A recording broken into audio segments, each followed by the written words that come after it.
This is Lisa Jordan for Online GIS. I want to talk about the two different kinds of data models, vector data models and raster data models, and types of data structures of these data models. Vector data models can have two different structures that I will describe. One structure is called a spaghetti data structure. In the spaghetti data structure, each polygon is saved as a set of coordinates, or each point would be saved as a set of one coordinate, each line a set of coordinates that describe the line. Here this polygon includes a set of coordinates. For a polygon, it's 1, 4, 1, 6, 6, 6, 6, 4, 6, 4, 4, 4, and 1, 4, back to the beginning. So it's a spaghetti, and then it's one long string of coordinates that comprise the data structure.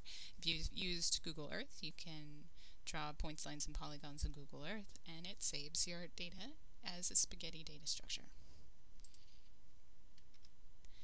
Another type of data structure is the topological data structure. This is what our ArcGIS software stores our data as. And rather than storing a long string of coordinates, it stores not only coordinate information, but relational information. So where one polygon lies in relation to other polygons. So we have data on nodes that are stored. These are the intersecting nodes, the lines which intersect, and their coordinates. Also stored are the lines that comprise each polygon, and the relation from node to node, what polygon lies on the left and what polygon lies on the right. So more complicated, more advanced than the spaghetti data structure.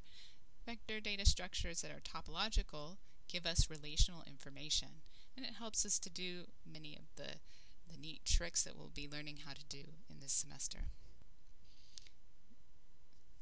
Vector data models also contain spatial data and non-spatial data. So in our digital map, in this example, we have 3 polygons. Attached to each polygon is a geographic attribute. Oops.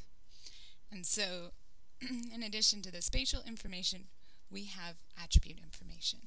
So each polygon has information on area, population, and in this example, total fertility rate. It's a great strength of using the vector data model. Last, I want to describe the raster data model in a little more detail. I described it in the previous video as a set of pixels. If you are to download a raster data file and open it in, say, a notepad, this is what you would find. The number of rows, number of columns, the lower left and lower Y coordinates, and the cell size. And then for each cell, there's one value. So whereas in the vector data model, we link our data to attributes. Sorry, out of control PowerPoint slides. For each, we have each polygon is linked to attributes, and there can be many fields, right? Attributes for each data. With the raster data model, there's only one. So for each data layer, for your data layer on elevation, there's only data at each pixel on elevation. So that describes in a little more detail the vector and raster data models, and for the vector data model, 2 types of data structures: spaghetti data structure and topological data structure. More next time.